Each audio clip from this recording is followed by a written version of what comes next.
Computer ব্যবহার করে খুবই সহজে নেটিস রাউটারের পাসওয়ার্ড পরিবর্তন করতে প্রথমেই যে কোনো একটি ওয়েব ব্রাউজার ওপেন করবেন। সার্চ অপশনে লিখবেন 192.168.1.1 বা netis.cc। ইউজার নেম এবং পাসওয়ার্ড চাইলে আপনি আপনার রাউটার বডি থেকে সংগ্রহ করে নেবেন, অথবা ইউজার নেম অ্যাডমিন এবং পাসওয়ার্ডও অ্যাডমিন দিয়ে এন্টার করবেন। আপনার সামনে নেটিস রাউটারের অ্যাডমিন পেজ শো করবে। নিচের দিকে ওয়্যারলেস সেটআপ নামে অপশন পেয়ে যাবেন। এখানে রয়েছে এসএসআইডি এবং পাসওয়ার্ড। আপনার ফোনের ওয়াইফাই অপশনে গেলে যে নামটি শো করে সেটি হচ্ছে এসএসআইডি।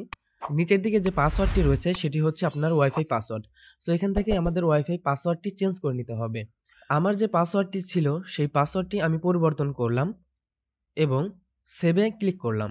পাসওয়ার্ডটি পরিবর্তন সম্পন্ন হয়েছে।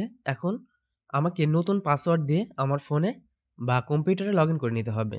আপনার কম্পিউটারের ওয়াইফাই অপশনে চলে যাবেন। সেখানে আপনি আপনার ওয়াইফাইটি দেখতে পাবেন। এখানে আমার ওয়াইফাইটি দেখা যাচ্ছে নো ইন্টারনেট।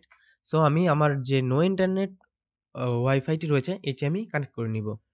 এভাবেই খুব সহজে আপনার নেটিস রাউটারের পাসওয়ার্ডটি আপনি পরিবর্তন করে নিতে পারেন। সো ভিডিওটি যদি ভালো লাগে তাহলে অবশ্যই লাইক, কমেন্ট, শেয়ার করবেন এবং আমাদের চ্যানেলটি সাবস্ক্রাইব করে আমাদের সাথেই থাকবেন। Good bye.